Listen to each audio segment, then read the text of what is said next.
I'm going to speak of self-love and devotion.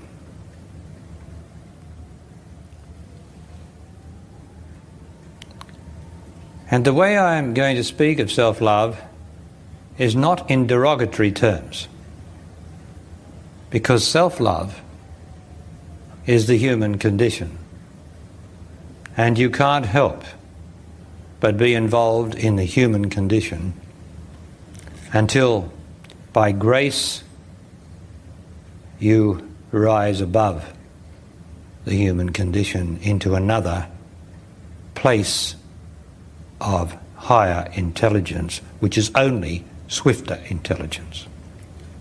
And each of you is more intelligent than you were, say, 10 years ago.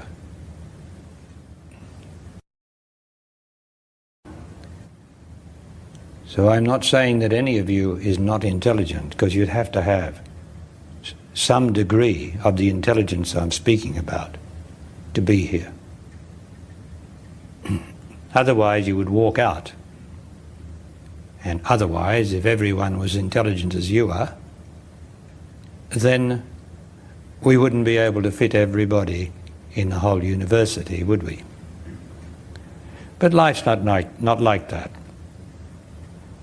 According to our intelligence, we attract our friends,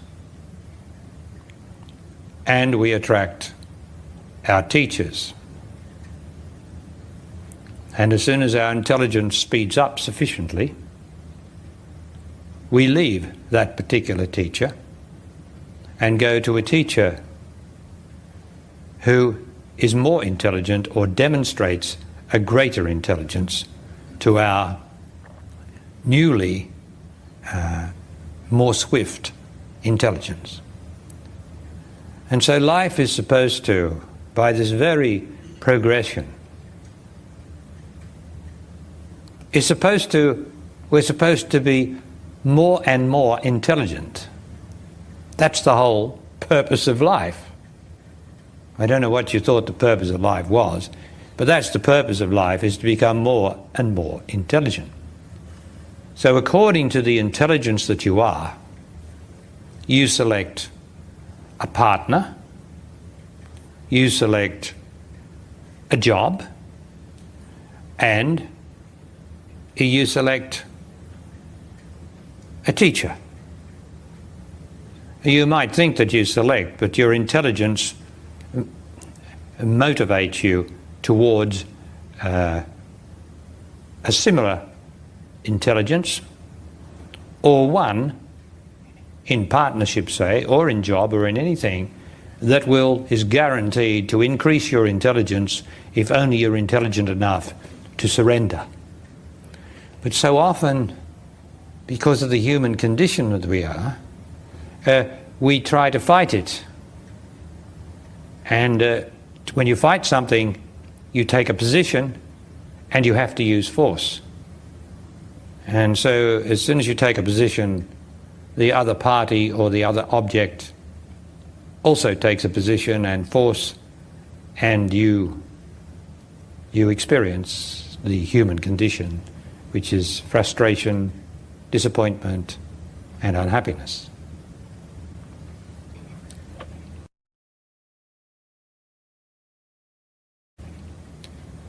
Now, self-love.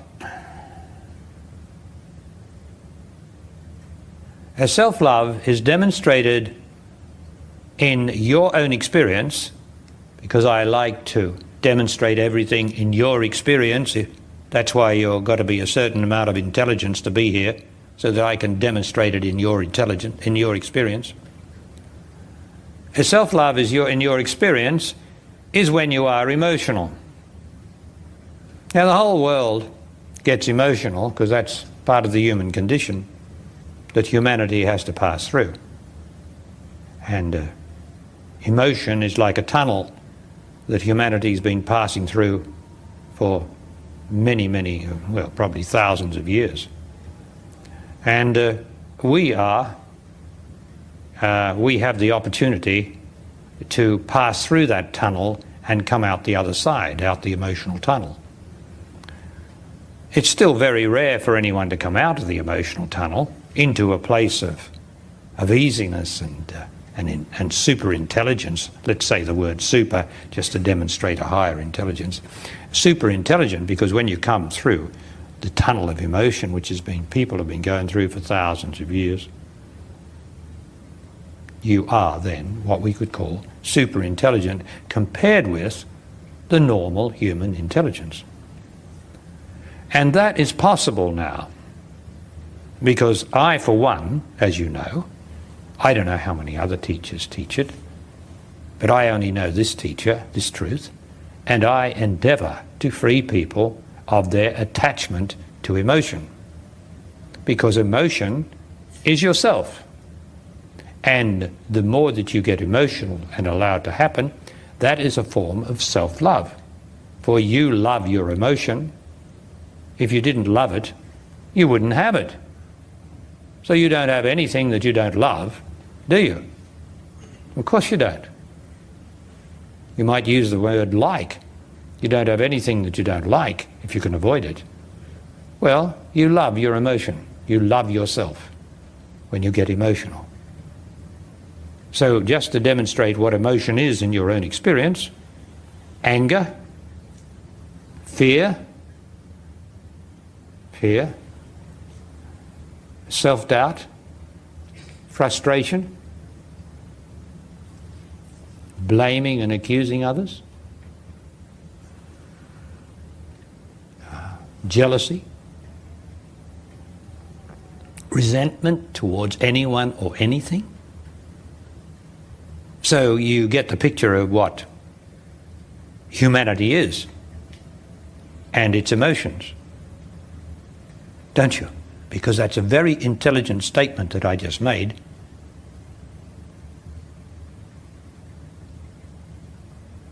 And I trust you receive it. It's not an accusation of you. It's just the way things are. And the whole purpose of being with a spiritual master, a master being someone who has realized the truth of love, life, truth, death and God, so therefore has realized the truth of everything, is to become more intelligent and to pass through the tunnel of emotion.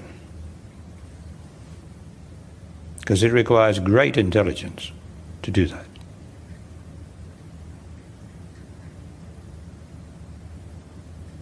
Now, you okay with that? Have you heard me?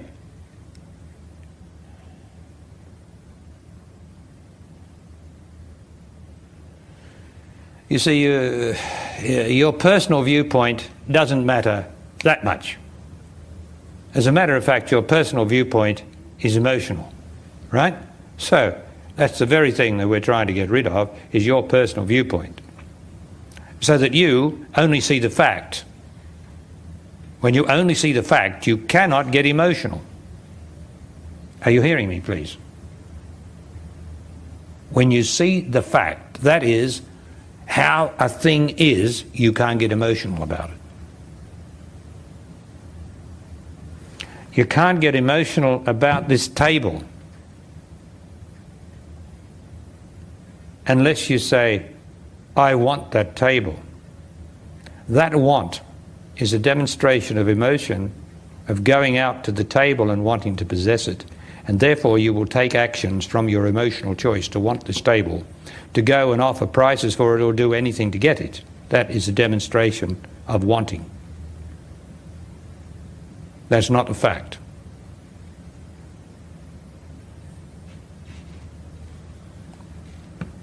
Table's not for sale. But you get the point. When you want anything, you're emotional.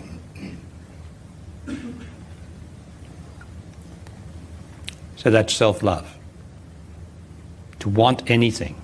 Because the person next to you doesn't want the table. So it's quite personal, you're wanting. And you want to be with this woman or this man, and the person next to you doesn't want to be with that woman or that man. So your want is personal. And that's emotion. And you can think that you're not emotional, but I'm telling you that that's emotion, to want anything.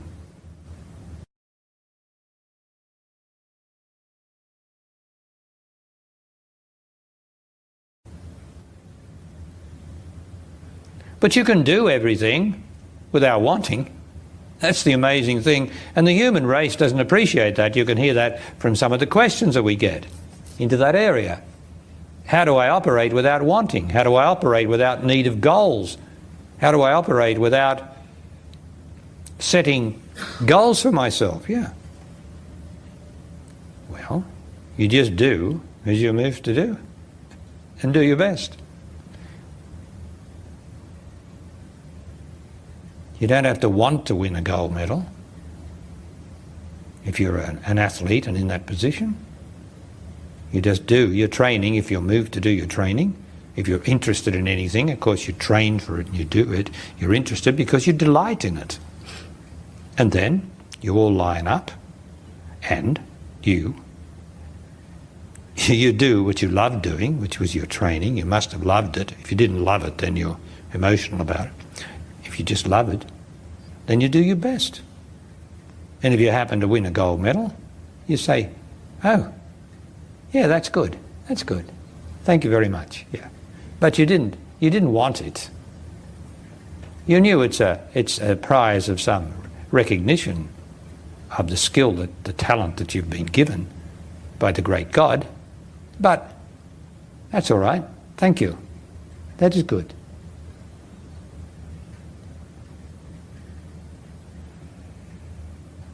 So you don't share in the competing.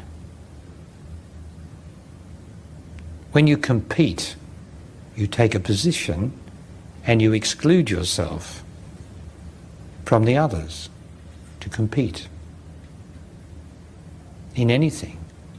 In an exam, when you're competing in an exam, you're excluding yourself in some way or other, and therefore that's self-love. But you can do your best and see the result in the end. You see, there's no need for this stress and strain that we all go through emotionally.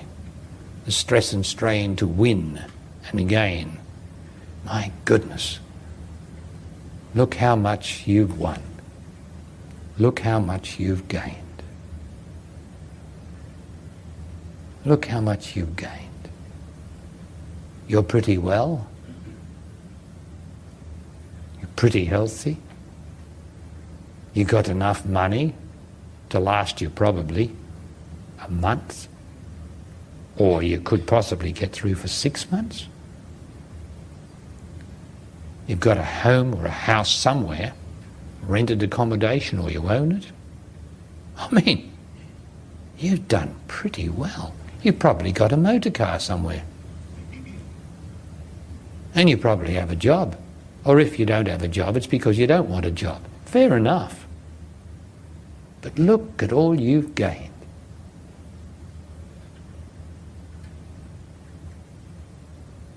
That's the beginning of breaking with self-love.